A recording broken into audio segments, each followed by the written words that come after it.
Good afternoon, everyone. Welcome to House Transportation. We'll call the meeting to order. First item of business will be a hearing on House Bill 2201. I would ask Advisor Wagner to brief us on that. Thank you, Mr. Chair. This is Adam Sievers from the Revisor's Office. I'm going to step in for Revisor Wagner today, if that's all right with you. Perfect. All right, thank you. He had to be out this afternoon. Again, Adam Sievers, Revisor's Office. House Bill 2201 would decrease the Eisenhower Legacy Transportation Program, the IKE program, the alternate delivery project cost thresholds. It would authorize usage of federal funds for highway projects under the IKE program, and it would also modify the calculation of the projected state highway fund revenues related to KDOT's bonding authority. That's kind of the general overview. A little bit more in specifics. Section 1 of the bill, currently under the current IKE program language that was adopted, I believe, last year, the Secretary of Transportation must let at least one phase of each remaining T-Works project before letting any modernization or expansion projects under the newly existing IKE program. The language of the insert into this bill would allow the Secretary to let to construction a modernization or expansion projects that would utilize federal stimulus funds. So essentially, if federal stimulus funds are used, they would be able to let these other projects that are currently would be prohibited from being let to construction, they'd be able to do that. Section 2 of the bill modifies the calculation for the current bonding purposes of under KDOT. Currently, there is that 18% cap for KDOT to bond under the revenues. It prevents the overall cap. How that's configured, the 18% is projected revenues.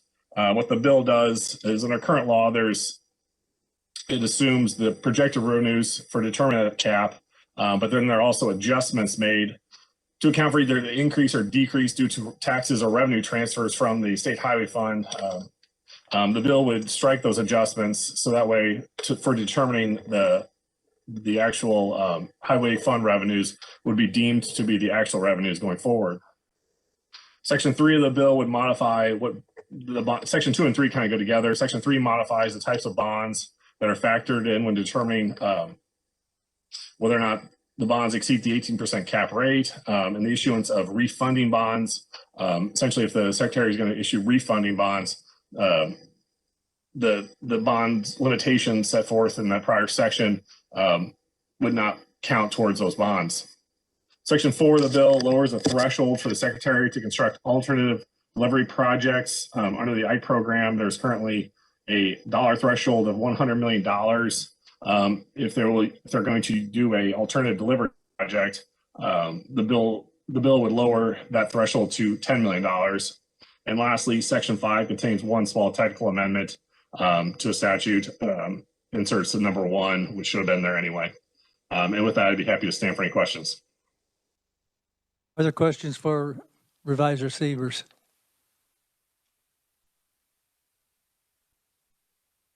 Seeing none, thank you.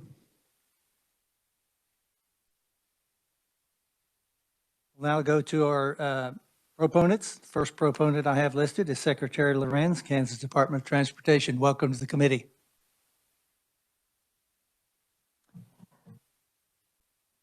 Thank you, and good afternoon, and happy Fat Tuesday.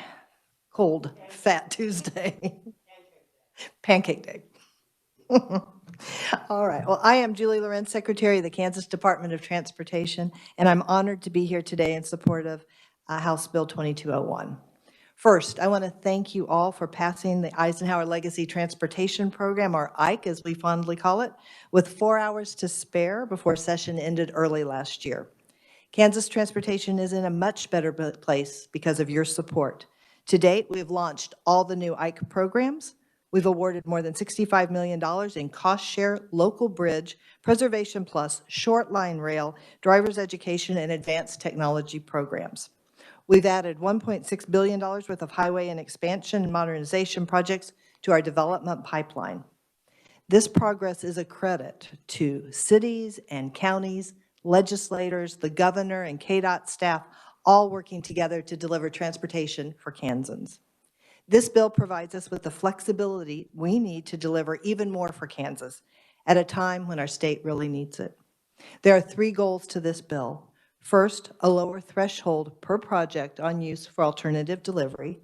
Second, an opportunity to better position Kansas for potential federal stimulus funds by suspending the T-Works project requirement if it's needed, and a technical clarification on the 18% debt cap calculation.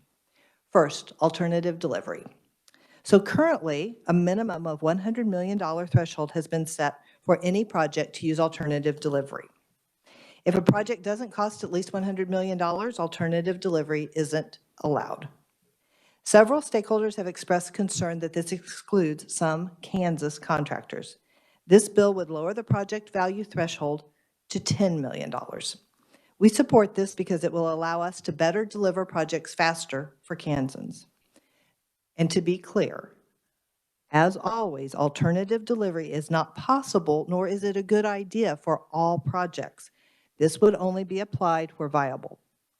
The next goal of this bill gives us more opportunity to capture potential federal stimulus funds by removing a restriction.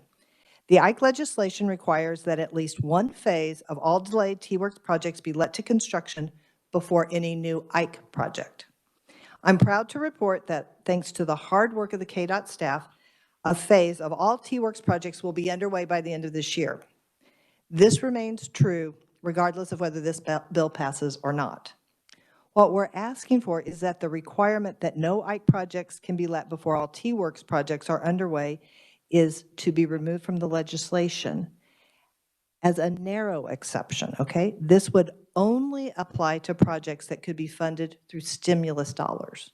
So if we're not eligible for stimulus dollars, we're not gonna try to do Ike projects in front of T-Works projects. T-Works projects stay at the front of the line. It's just if there's an opportunity and we're required to use those dollars sooner. So it's a narrow exception. Okay. There aren't many options for projects that could even be let before T-Works, but because we don't know whether transportation stimulus funds will be made available, nor do we know what those eligibility requirements might be, we're seeking flexibility so we can position Kansas to receive as much funding as possible. Simply, we don't want Kansas to lose federal investment dollars that could accelerate our economic recovery because of a self-imposed scheduling issue. And finally, this bill provides clarification on our 18% debt cap requirement. The proposal really is a technical cleanup to make the calculation consistent with the rating agency's test. The proposal would allow the 18% debt cap to be calculated using gross revenue into the state highway fund instead of the current calculation, which is based on net revenue after transfers out to the state general fund. Taken together, this bill strengthens the goals of Ike by providing more flexibility to us so we can improve safety for travelers, create jobs, and generate economic growth sooner for Kansans. Thank you for the opportunity to testify in support of House Bill 2201, and I'm happy to stand for any questions. Are there questions? Representative Helgerson.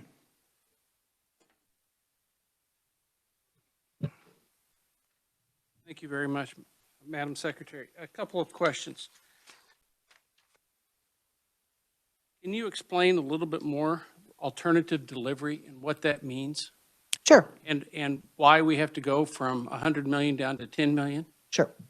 So alternative delivery, in a standard process, first you design the project, then you send those designs out to bid, and then you hire a contractor to deliver that project. So it's very sequential.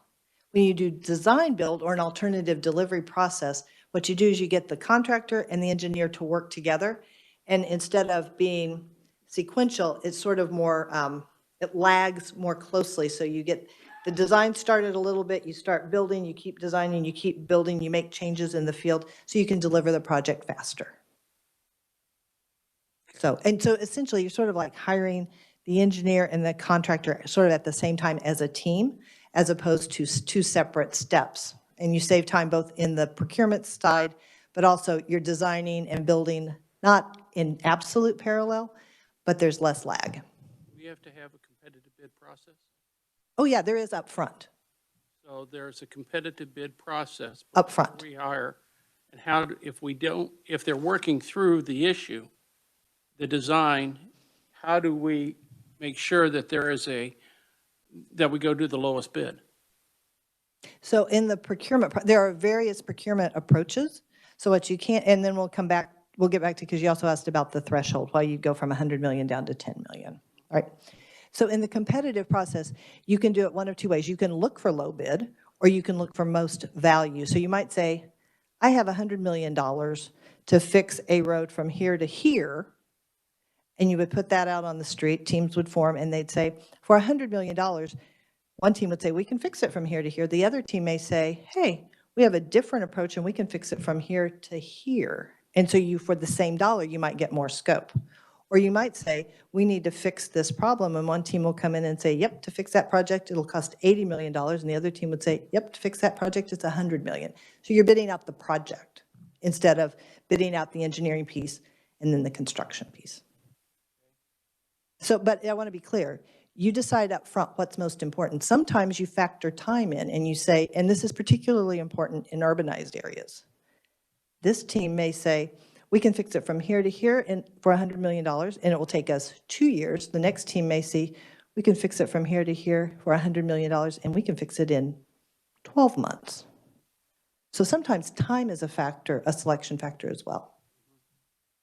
Okay. There's also the part that it may be talking apples to oranges and not necessarily the same specs. Because if one's deciding to expand the project for the same dollars. That's why it's important upfront to set your criteria and be very clear about what you value in your outcome. Second question, depth cap calculation you said is a technical change. In the calculation. If it's a technical change, why is it just being brought up now when we've been doing this and had that cap on for the last X number of years? Yeah, and I'll have Lindsay help me, I think for 12 years. The bond agencies don't change the way they rate us. We're just trying to get it cleaned up. And why now? I can't speak to the first 10 years. I can simply speak to, it was brought to my attention, so I'm bringing it to your attention.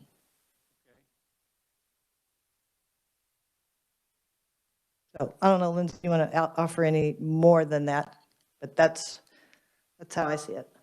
I can't speak to the first 10. Mr. Chair, Lindsay Douglas, Deputy Secretary at KDOT.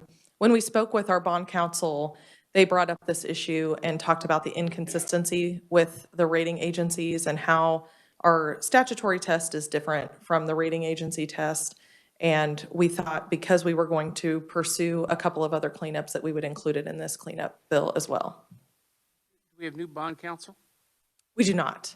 It's the same. When T-Works passed, the 18% debt cap was consistent.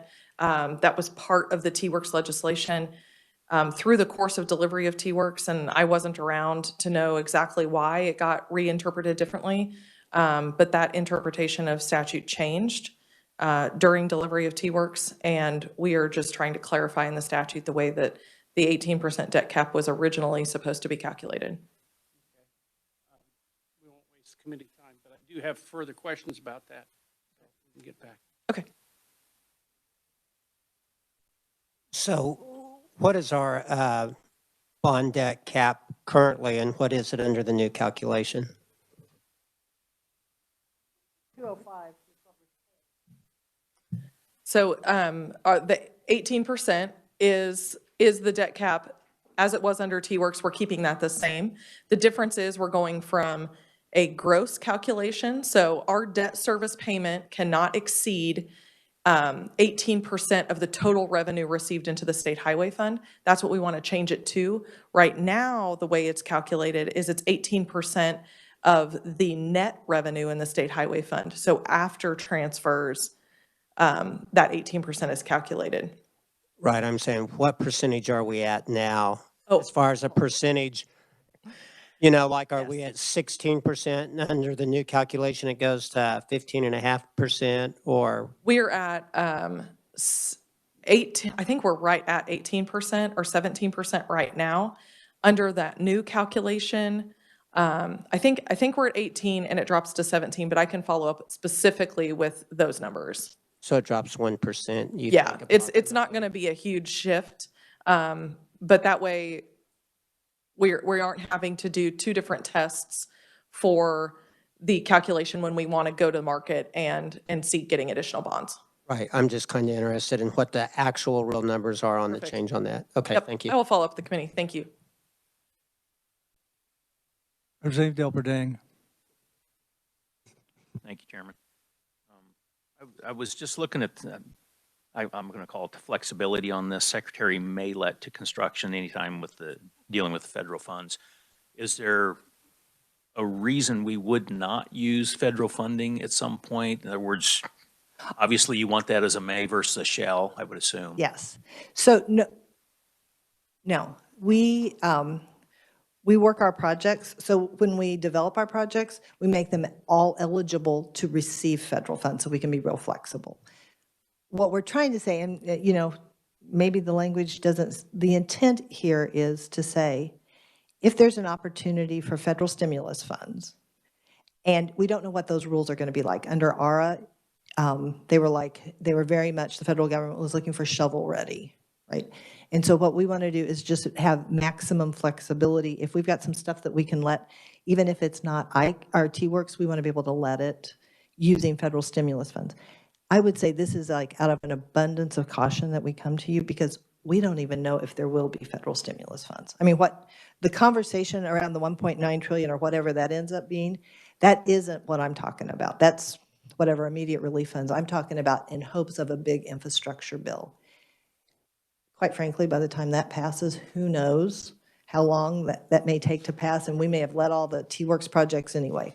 We just want to be forthright and ask for that flexibility if we need it. We don't know if we need it. Thank you. Representative Minix. Thank you, Mr. Chairman. Madam Secretary, your alternative delivery, you're talking your third portion of decreasing the project cost from 100 million to 10 million. Will that allow you to work with local units of government on cost share projects easier? Well, that's a good question. And I appreciate you raising that because you asked that question and I didn't get back to that. Not exactly that question, but sort of. So we have not looked at cost share projects from an alternative delivery standpoint because there was the 100 million. We drop it to 10 million. There may be a place where it would make sense to do that. But generally speaking, those are still not great projects for alternative delivery because typically alternative delivery projects, the reason you do them is because you need to save time or because they're complex and you're looking for more options for innovation.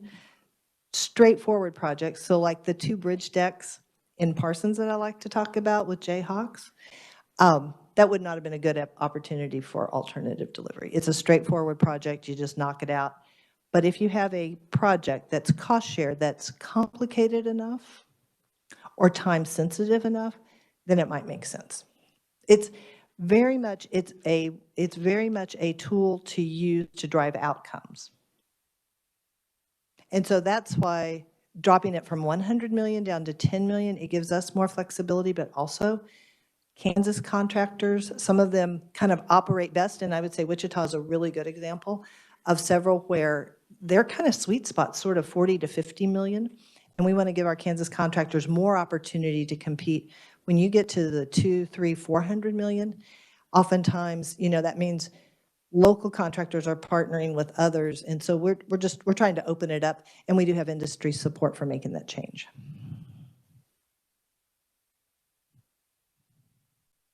Are there further questions? Representative Proctor. Thank you, Mr. Chairman, and thank you, Madam Secretary, for coming today and testifying. I want to go back to this, that first change here that the previous representative was talking about with federal funds. I think what I heard you say, and I want to understand, that's why I'm asking, I think what I heard you say is that This clause would allow you to move off of the list of T-Works projects left to be done or the list of projects in the new program. Is that? I appreciate the question, so I can clarify it again sincerely. So this is out of an abundance of caution. We have every intention of letting one phase of every T-Works project by the end of this calendar year. That's our top priority. We made that commitment to the legislature. If we get federal stimulus funds, and I'm making this up, okay? And they say, hey, for whatever reason, this patch of money has to go to bridges, and they can be, and those bridges need to be new bridges. And that would be, because that would be then an expansion. I'm not saying we would do it. I'm just like making up something. Under the current legislation, we would have to say, no, thank you, federal money. We're not going to build any new bridges because we have to finish these T-Works projects. What this legislation does is it says, all right, KDOT, if you can go get some federal stimulus money, and if there's a requirement that you jump the line, so to speak, on T-Works, you can do that only for that piece of money, that new federal stimulus money that we didn't contemplate back in March of 2020. So it's a minor, narrow exception so that we can take advantage of federal funds if they're even available. If there aren't those kinds of stipulations, or if there isn't federal money, it doesn't change anything about how we're going to do our work. No, our commitment is to finish up those. We are like, you can ask them back in Eisenhower. I am all the time like, can we get those done? Can we get those done? A, they're a commitment to Kansans, and B, we can't do anything else till we get those done. So we're working really hard on it. Any further questions for the secretary? Making sure I don't have any on WebEx wanting to talk. I don't see any hands up. Madam Secretary, thank you very much. Thank you. Next, I would call Michael White, Kansas Contractors Association. Welcome to the committee, Mr. White. Thank you, Mr. Chairman, members of the committee. I am Michael White, Executive Director of the Kansas Contractors Association, and it's my privilege to be here today to talk to you a little bit about this bill. But first, let me say from the Board of Directors and from my membership, I want to echo what Secretary Lorenz said in thanking all of you for the passage of the Ike plan. It was a monumental piece of legislation. It took a lot of negotiation, and it has, I will tell you, contractors, the whole industry in the state of Kansas, we're working hard. Our people are working. We're getting people back to work, and it's a great thing, and it's a credit to all of you. And really, I see this bill as a cleanup, really a trailer bill to that legislation we passed last year. As the Secretary mentioned, we were talking and negotiating clear to the end, and really, it's not surprising to me that we needed to fix a couple of these because these were things that we were talking about clear to the end.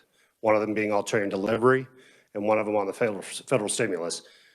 The federal stimulus language, really, I think the intent of what we were trying to negotiate was this language. We obviously knew that the T-Works projects were a priority of this legislature, rightfully so. It's a priority for the administration, for KDOT, and for all of us. Even as contractors, we'd like to see the T-Works plan finished. Those were commitments everyone made, and we want to see those done. It was our intent last year to have language that said if there was federal stimulus money come in, that we could do some projects with those dollars if there was a requirement, if we could use them.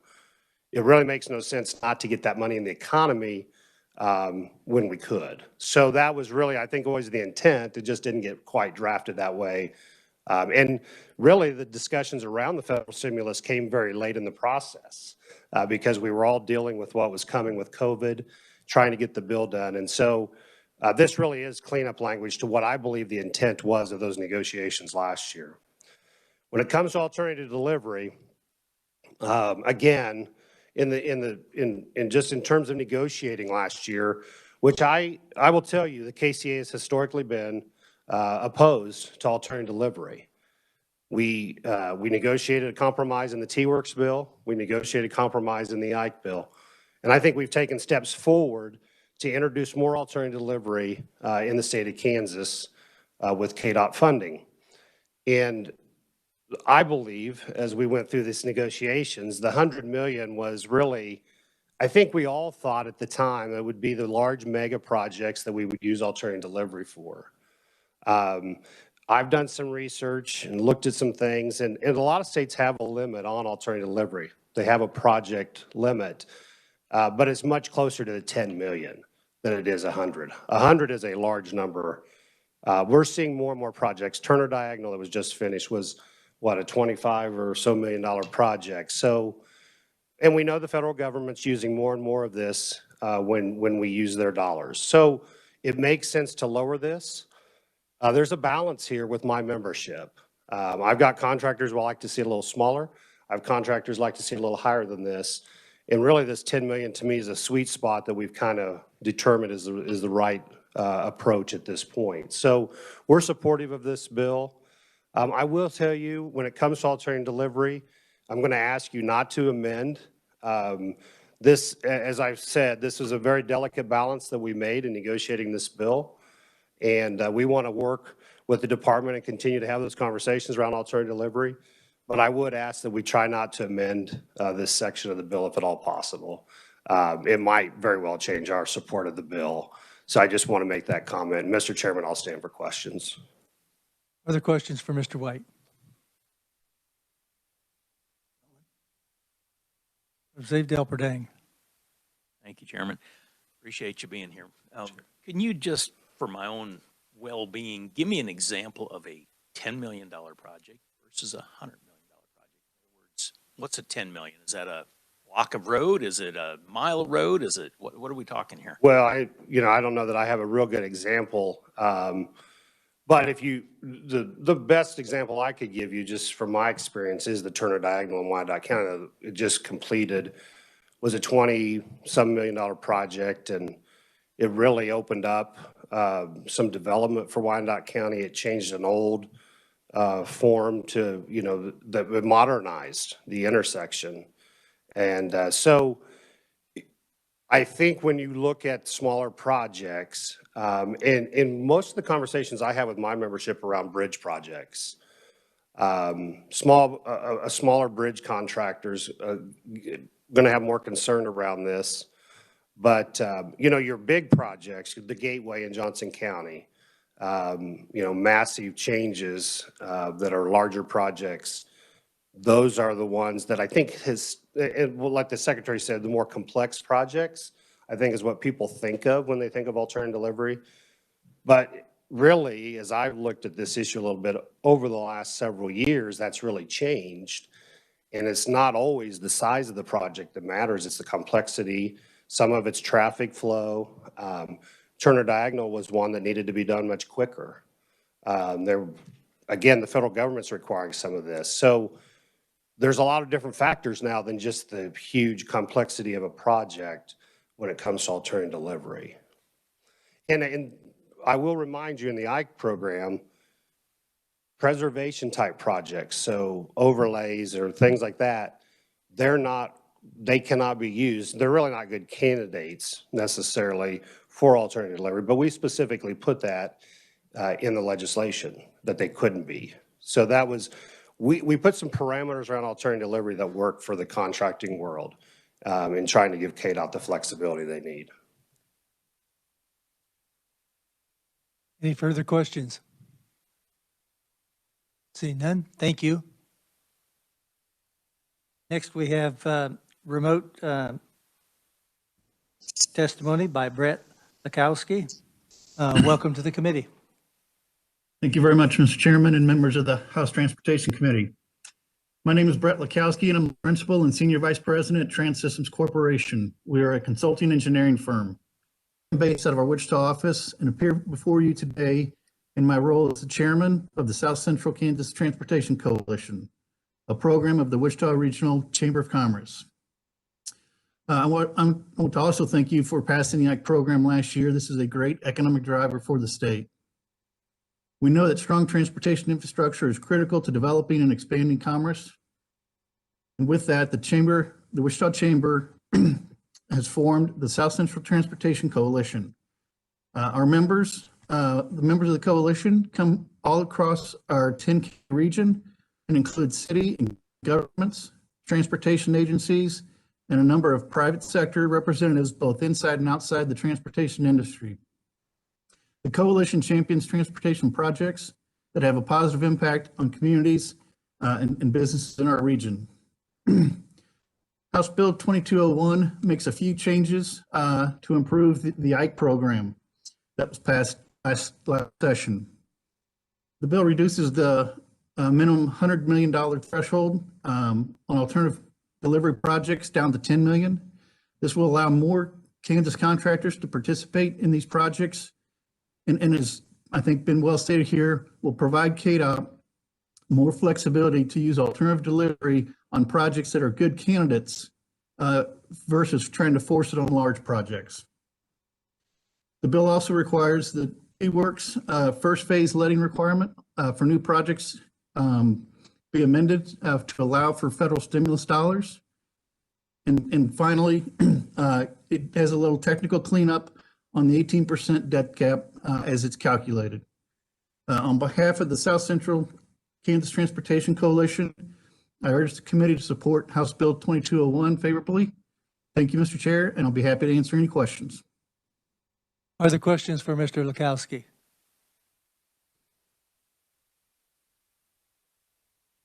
I don't see any. Thank you very much for participating today. We appreciate it. Thank you. Does anyone else wish to speak as a proponent? Seeing none, I would bring the committee's attention to written testimony from Jason Watkins of the Wichita Chamber, Wendy Stark, Kansas League of Municipalities, and Whitney Dameron on behalf of the Kansas Good Roads, Inc. I have no opponents listed. Does anyone wish to speak as an opponent? No one listed as neutral. Does anyone wish to speak as a neutral? See none, we'll close the hearing on House Bill 2201, and we'll open the hearing on House Bill 2296. Supervisor Siebers, will you brief us on that, please? Sure. Thank you, Mr. Chairman. Bill 2296 will permit the Secretary of Transportation to contact the Kansas Turnpike Authority, the KTA, to enforce toll payments and also permit the Secretary to support public transit or other transportation improvements along a toll project corridor. Currently, under Kansas statute, the Secretary cannot use toll revenues for expenses that are not related to the toll project or a turnpike project where the toll is collected. The bill, House Bill 2296, would remove this restriction and instead provide that the Secretary may use toll revenues to support public transit or other transportation improvements along the corridor where the toll project or turnpike project would be constructed. Additionally, new language was inserted into Kansas statute clarifying that the Secretary is allowed to contract with the KTA to set, collect, and enforce the non-payment of tolls for a toll project. Lastly, the bill states that the Secretary may exempt public transit vehicles from being charged tolls when using these toll lanes of any project constructed by the Kansas Department of Transportation. And with that, I'd be happy to stand for any questions. Other questions for the revisor?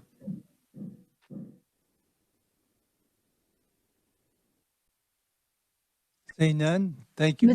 Adam? Go to our first proponent. That would be Secretary Lorenz. Welcome back.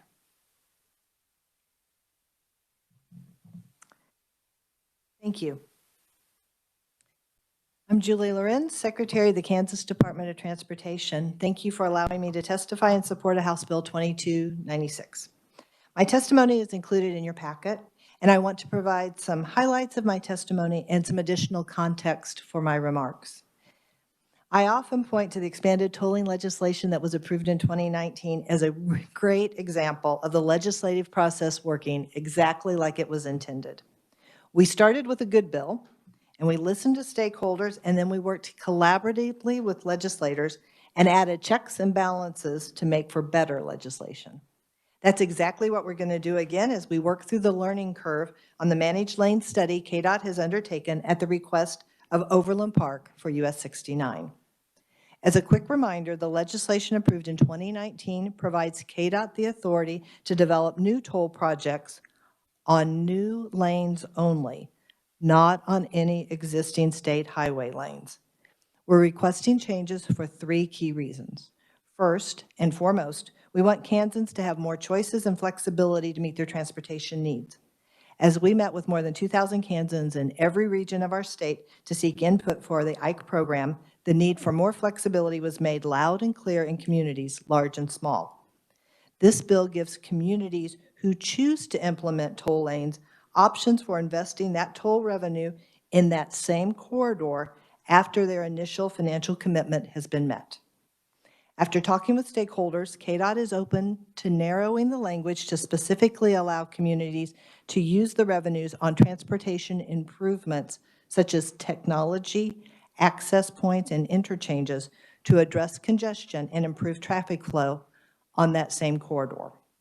With the projected decline in federal and state gas tax revenues due to electric vehicles, we really need to find new ways to pay for our infrastructure at the state and local level. And the flexibility to potentially fund new improvements and manage congestion provided in this bill is a great first step.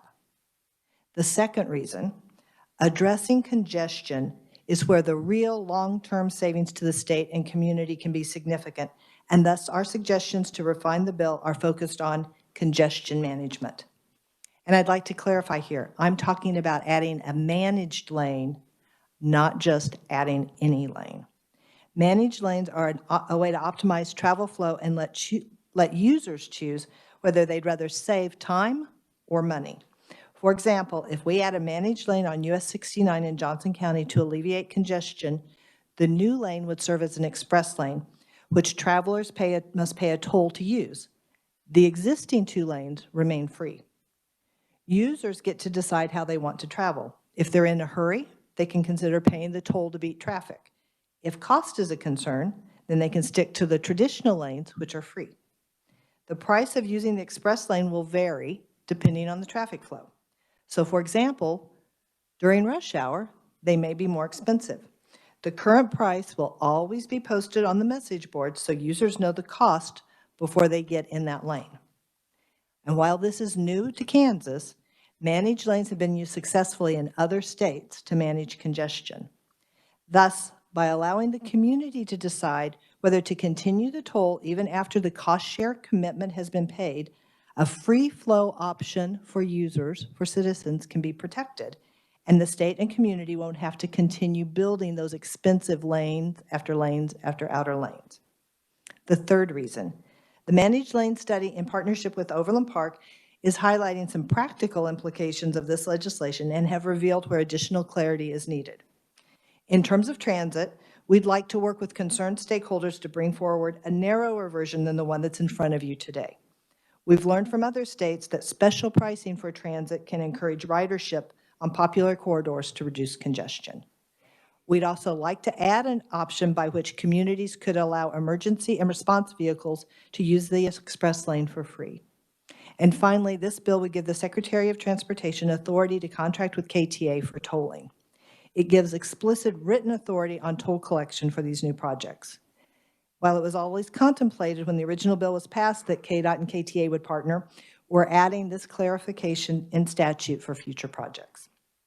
So in addition to the amendment that's attached to my testimony, we'll work with stakeholders to bring forward a revised amendment to address the concerns that have been raised.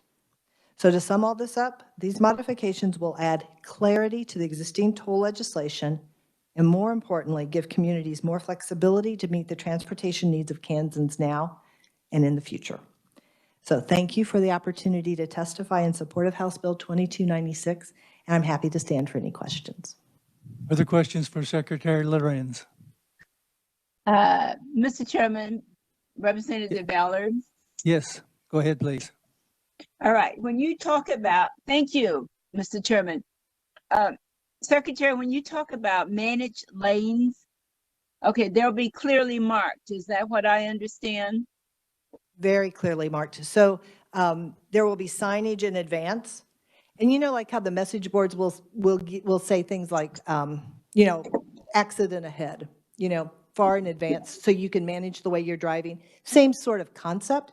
So it's 7:30 in the morning and it would say, you know, I'm making up a number, 55 cents. So that you can make a decision if you want to get in that lane or not at 55 cents. Now at 3 in the afternoon, it might say 5 cents. This is really capitalism at play because it's a supply and demand sort of thing. We want to give the people who choose to get in that outer, and I'm saying outer lane. I don't know that we have a particular configuration in terms of design figured out, but conceptually in that outer lane, we want to keep that free flowing. So we're going to charge a little more when it's busy so that we can keep it moving. And then when it's not so busy, it will cost less because we still want to try to collect as much revenue as we can in that outer lane. So clearly you will know what the cost is. Yes. All right. Now this is not meant to be funny, but will it be like K-tag, or in New York or New Jersey or Chicago, you go by the lane and you throw the money into this little area? I appreciate that question. There are Okay. no fishnets in this scenario. It is all K-tag. Absolutely. And I'm glad, you know, and I need to be careful because I'll just start talking. So I will just say this. It will be, because this is US 69 is the first place we're taking a look at this. So it's not connected to a current tollway, right? So we will have a communications effort, and if you will, even a marketing effort so that folks can understand, buy a K-tag or get a K-tag and you receive better pricing than if you don't have a K-tag. So there's a whole system in place here of outreach that needs to go on, both in terms of communication, but also like how to get a K-tag and use a K-tag and why that's a good thing. So absolutely. I don't think that is a funny question. This will be very modern. Thank you. All right. Now, I don't know. I've had my K-tag for so long, I can't remember. Is there a cost to initially get a K-tag or not? I don't think. It's free today. It's free today. Okay. Now, Yeah, when and you we say would negotiate. So I would say this, we will work out pricing with the KTA. We want to encourage people to use K-tags. So I think they're free, right, Steve? They're free. Everyone around in the back of me is saying they're free. Okay. You know, I had mine so long. I thought it was free, but I wasn't sure. But when you said today, it sounds like maybe it won't be tomorrow. No, it's not on special today. It's like always. Okay. All righty. That's fine. Thank you, Mr. Chairman. Thank you, Secretary. Thank you. Representative Francis. Okay, so can I kind of say the way I think you told me so that you can tell me where I got it wrong? Okay. Sure. So one of the things that we had on the tolling, we said that tolling could be used as part of the community's local cost share. Yes.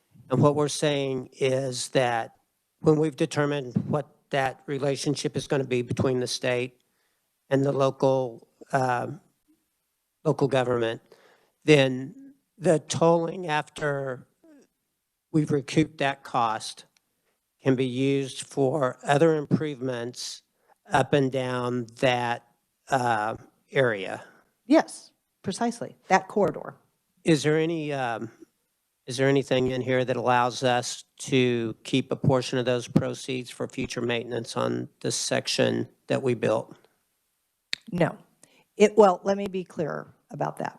Because we're going to have overlays and stuff like that in the future. No, because the way that we have traditionally used modernization and expansion is that, you know, communities help us pay for the initial construction. However, here's where it's like a nuance.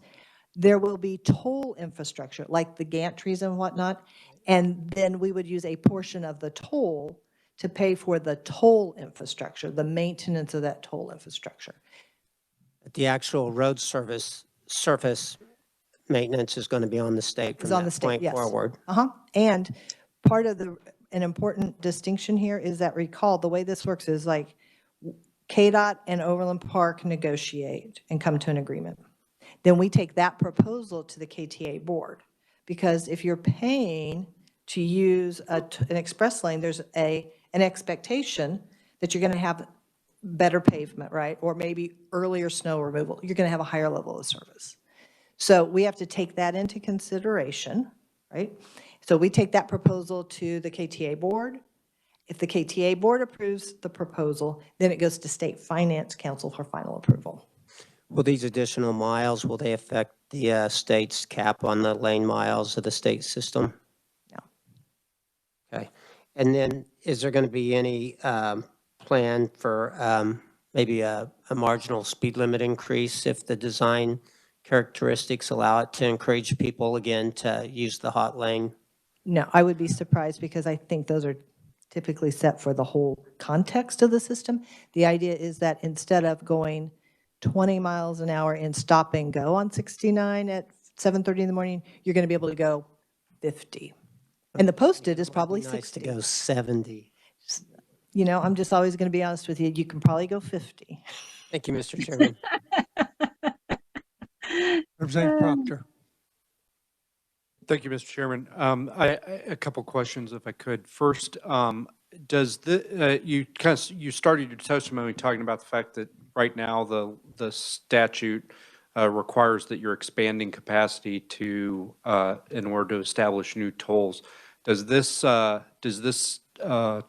proposed bill do anything to relax that? Like if you're replacing capacity instead of? No, this does not touch the requirement that this has to be new capacity. Okay.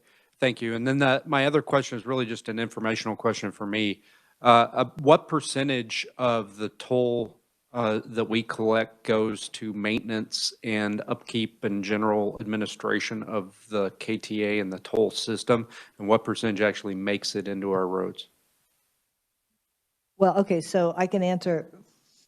So the toll system is separate and apart from the state system. So if the question is like what that percentage is at KTA, I'd have to ask Steve to answer that, or we can get back to you on that. What I'm asking is like how much of the toll does the state actually see for use in building roads? Currently or under this scenario? Either one. So currently none, because they are separate systems. Under this scenario, what you would see is a portion of the toll could be used for maintenance of the toll infrastructure, but the purpose of currently the purpose is to allow Overland Park, because this is very, very, very clearly, we're not pushing this on Overland Park. We are trying to provide communities an option or another way to raise local match. So they could choose to use express toll. They might say, no, we're going to raise property taxes. No, we want to raise sales tax. So this is another way for them to raise their local match. I fully see it as the state's responsibility to provide good maintenance. Representative Helgerson. If we could go back a little bit of the details. Sure. And let's continue using the example of Johnson County from Lawrence on over. One of the local communities decides they don't have sufficient funds, but they want to use their share of the local receipts to be their participation for the matching. Can it be up to 100%? So just a second. If the cost is X and they're supposed to put in 10%, and they're using the tolling that is coming from that to use as their 10% match, can they use the full amount? So first of all, currently we're only looking at 69, not anything on K10. Okay, but what I would say is they can use the vast majority of it. Off the top of the toll, we're going to have to take a little bit to pay KTA for toll collection costs. Okay, so some of that comes right off the top. And then a little bit for sort of this maintenance of the toll infrastructure, right? And then the rest of that is essentially Overland Park's contribution to Their match. their match. Okay. Is the road owned by the Kansas Turnpike Authority or the department or the state of Kansas? The state of Kansas, right? The state of Kansas is going to own it, and we subcontract with the Turnpike Authority for parts of it. We subcontract to them for toll collection. The toll collection. Yeah, it would not make sense, from my perspective, to have one KTA plow or two plowing one lane each way, and then KDOT forces to be plowing the two interior lanes. So KDOT will provide the maintenance. Only thing we're contracting with them is not the bonding, not the, No. it is only just the K-tags, Yes. basically. And- Yeah, and it's a consent, in some way, in many states, it would be called a concessionaire. In Kansas, I mean, we fully intend to partner with KTA. They have the back office resources. People know K-tag. I mean, we had some of those questions. So it would be a partnership with KTA. Who will handle, the funds will not be commingled at all, either No. between the department or with K-tag. No.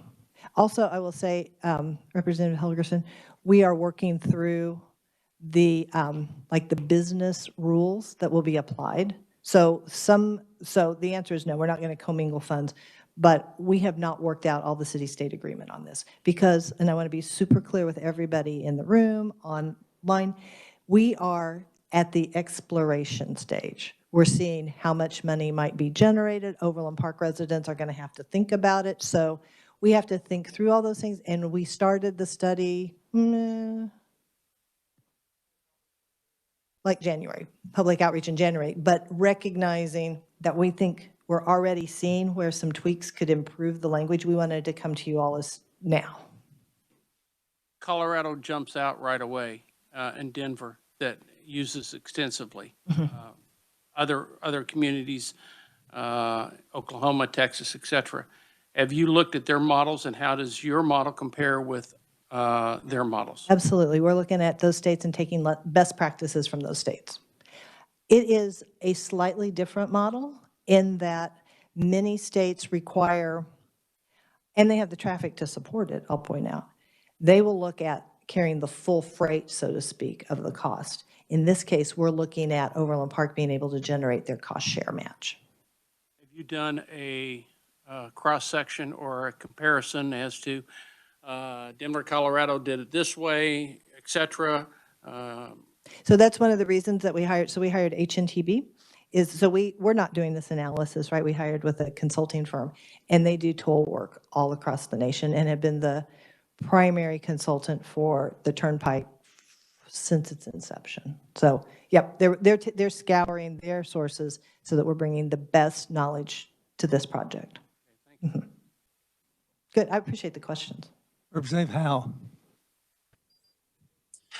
Thank you, Mr. Chairman. Thank you, Madam Secretary. My question has to do with the, you had mentioned this would possibly benefit people in Overland Park. If this were to happen in terms of establishing a toll route or a managed lane, how many miles are you talking about? And I do have some follow-up questions to that.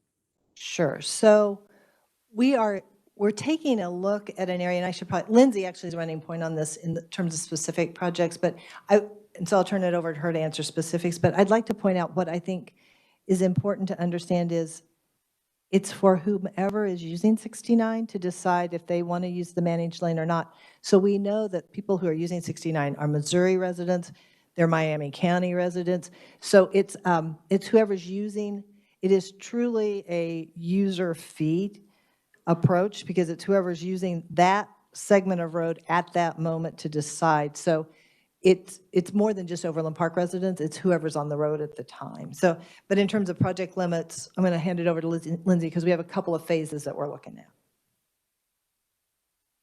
at. Yes, thank you, Representative. The answer right now for the US 69 project that we're talking about and discussing, the project limits are from 103rd Street down to 179th Street.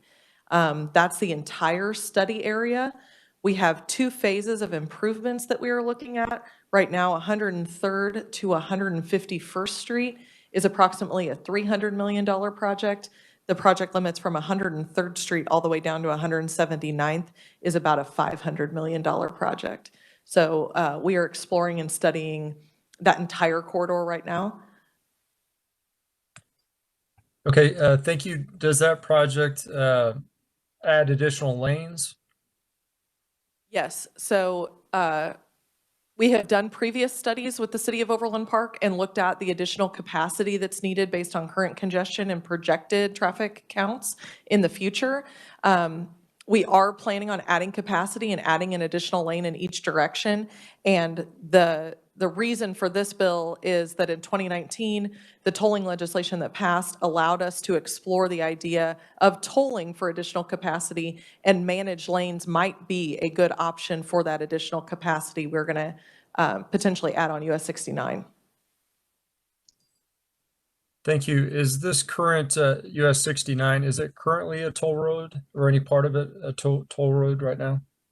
No, the only tolling that we have in Kansas is the Kansas Turnpike. There is no toll currently in existence on the state highway system. So this would be the first project, and a lot of that has to do with, not having the authority to do that prior to 2019. Thank you. And just one more follow-up question, Mr. Chairman. Thank you for your time.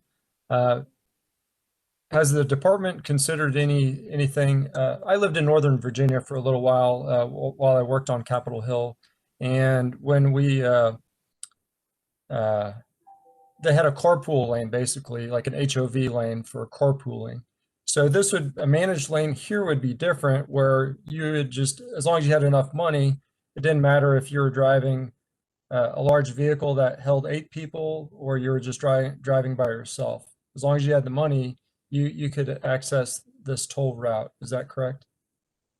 Yes, that's correct. And one of the things that we have explored with this US 69 project is looking at high occupancy lanes.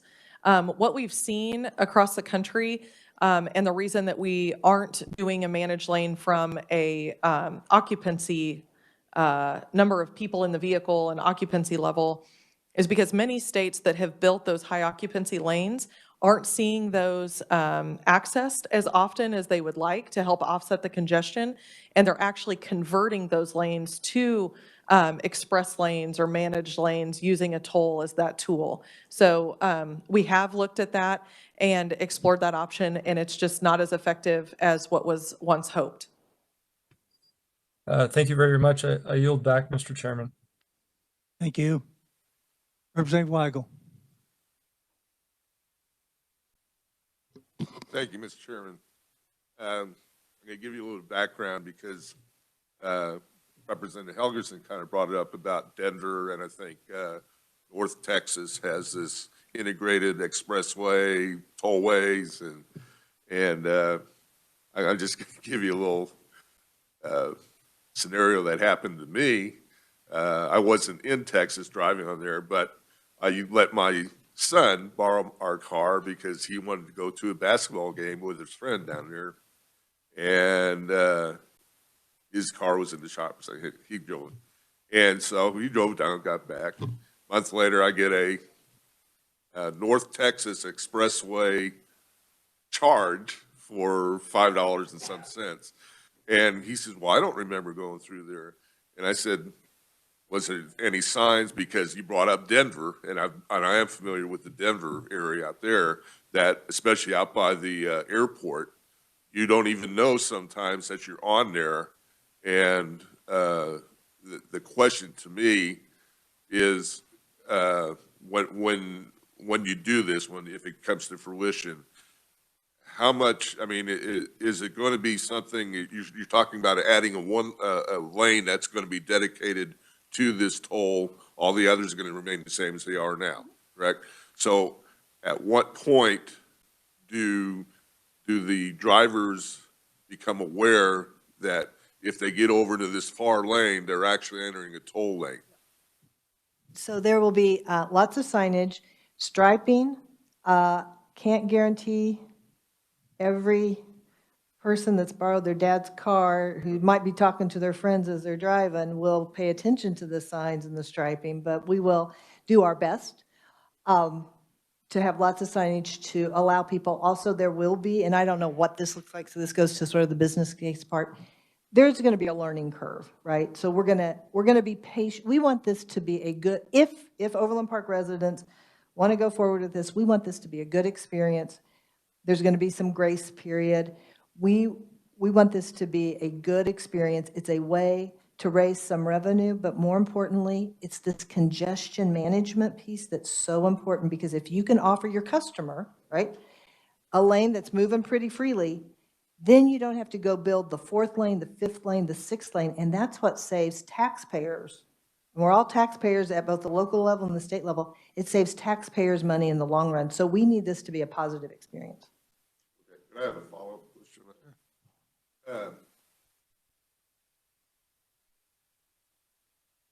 Between Nashville and Knoxville, Tennessee, you get into the outside the metropolitan area, whether you're going east or west on the interstate. I don't know what the interstate is. They have an HOV lane, far left,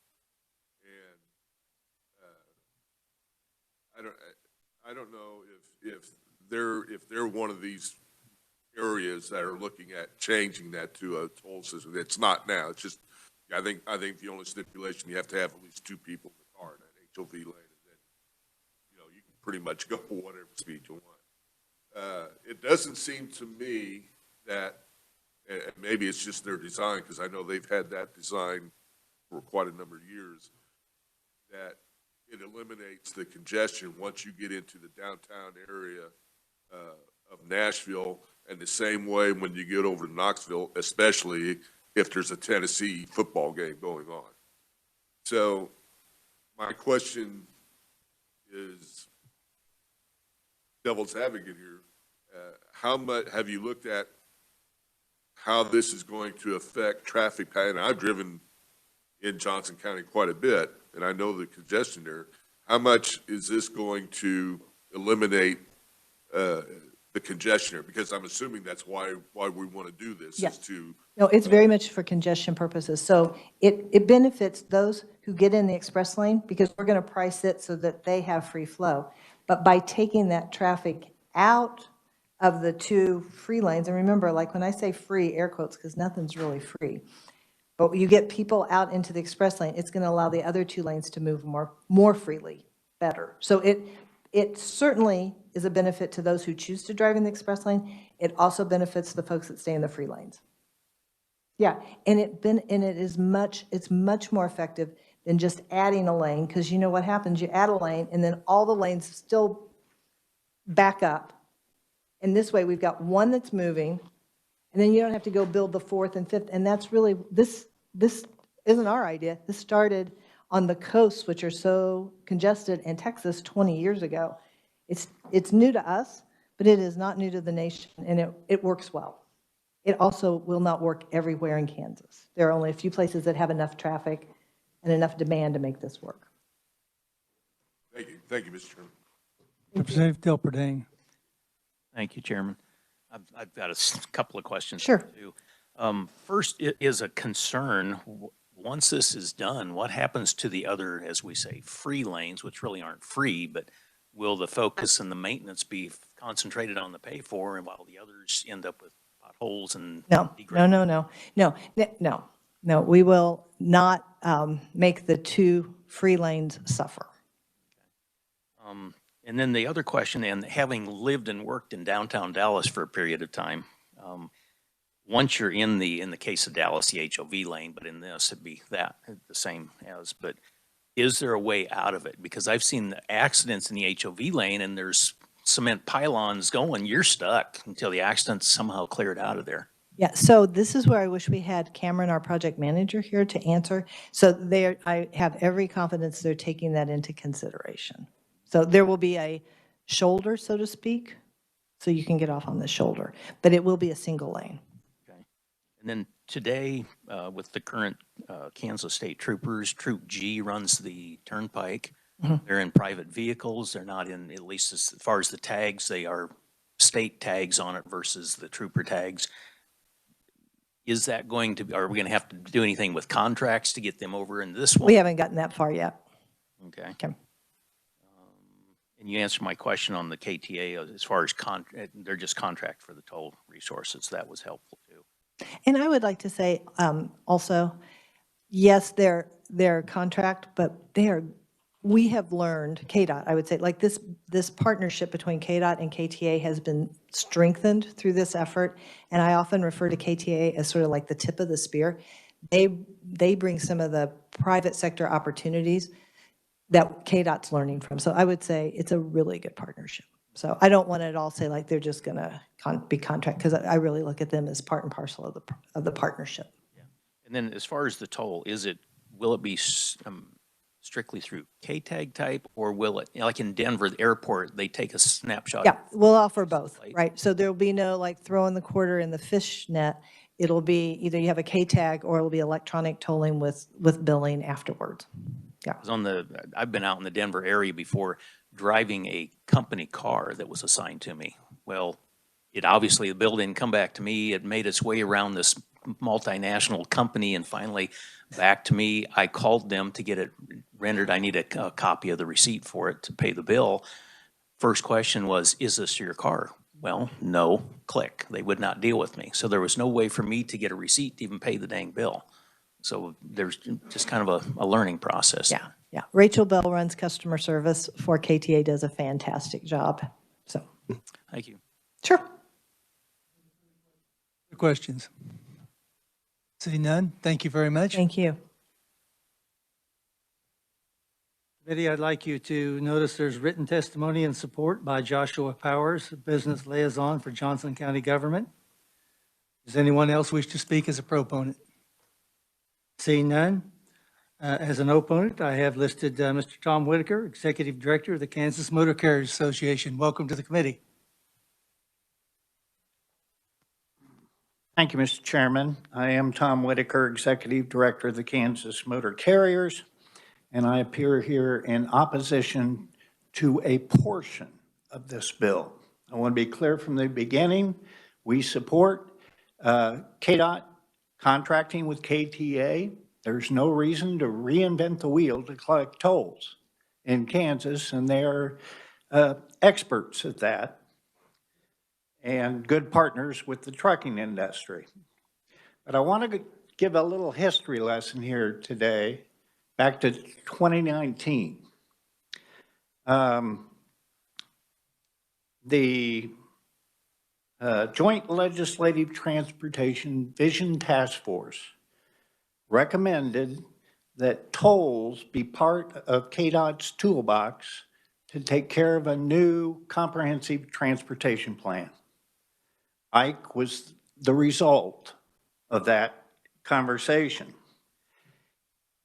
In testimony before the House Appropriations Committee, we testified that for tolls, there are several items we would like included in the law. One was to prohibit tolls on existing highways. Two, all vehicles that operate on a toll project pay a toll. Tolls for a specific project must be used explicitly on that project. And one little side note, all toll revenue currently collected by KTA stay on what is currently the KTA and not be diverted. And then we also supported a look-see by the State Finance Council or the legislature before any new toll projects were allowed. What we have before you today is a bill that allows contracting. It allows diversion of funds from the tolls to public transit, and it allows public transit vehicles to operate without paying to operate in this dedicated lane. As far as the free tolls are concerned, if we have a dedicated lane to reduce congestion, the public transit should be able to operate within those lanes. Currently, they can operate on the shoulders of that highway in Johnson County. The other thing is that not only would the free operation on the K69 project be allowed, under this bill, it would be allowed on any turnpike project constructed by KDOT, and we oppose that. Mr. Chairman, if you would amend out the public transit section of this bill, we would wholeheartedly support passage of 2296. In some states, toll is a four-letter word to my industry. Don't make Kansas one of those states. Amend the bill to eliminate toll diversion. Thank you, Mr. Chairman. I'd be happy to respond to questions. Other questions for Mr. Whitaker?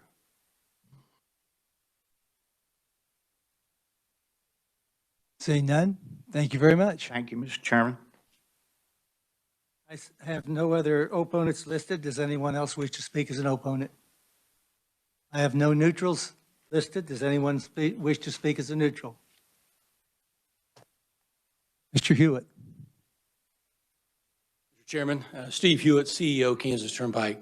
I just want to make it very clear that on behalf of the board, we take a neutral stance on this particular cleanup of the legislation. However, though, to be very clear, we are very supportive of the current legislation that allows the Kansas Turnpike to work with the Kansas Department of Transportation as a tool in their toolbox for potential new projects.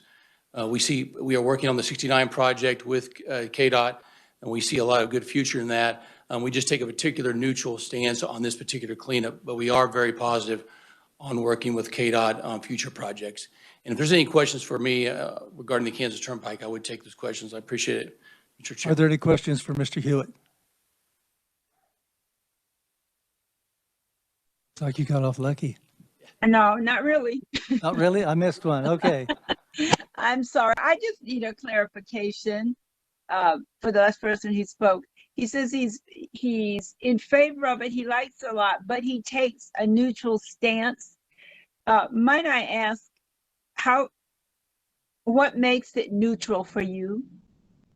That's a great question. I think what we want to clarify is that in this particular cleanup bill, on behalf of the board, we don't want to get in the middle of what needs to be potentially the details of what needs to happen regarding how the legislature or how KDOT wants to eventually put this out.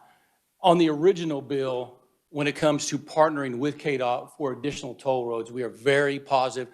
We made that stance very clearly early on, and we'll continue that. But for this particular language, we don't take a stance on the details of the particular language that it sits right today in this particular bill.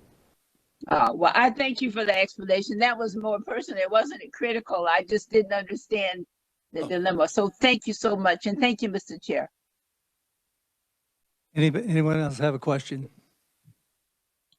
Seeing none, thank you. Does anyone else wish to speak as a neutral? Hearing none, we'll close the hearing on House Bill 2296 and open the hearing on House Bill 2247. Ask if Revisor Sieber would brief us on this. Thank you, Mr. Chairman. House Bill 2247 would commemoratively designate a portion K67 highway.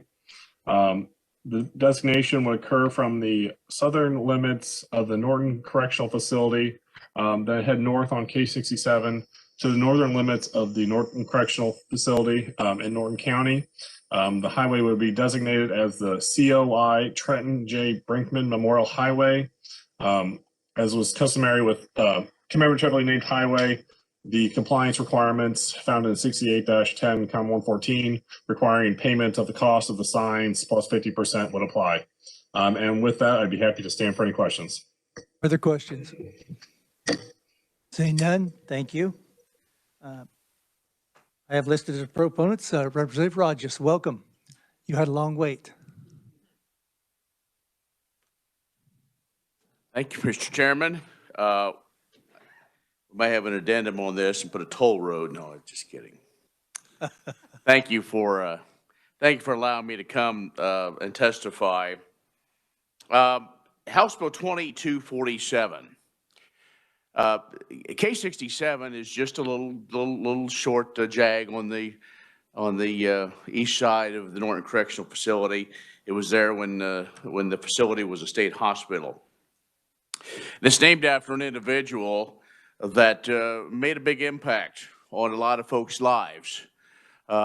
Just last May, he received his commendation of 5 years as employee of the state of Kansas. He was very proud of that fact.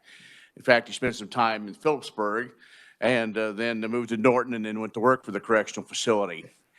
And after getting that award, this recognition in May, in late August of last year, he was on his way to work and was involved in a fatal accident right there by the prison and was fatally wounded.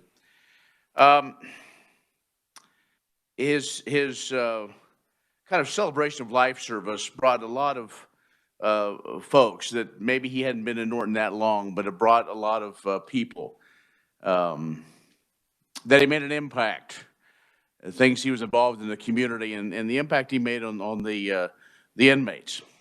The inmates were the ones that really came up with this idea, and they're aware of what they need to do to put this sign, because the impact that he made on their lives, the positive, and I think so much of the time we look at that relationship with correctional officers and those that kind of our guests in the sense of our facilities.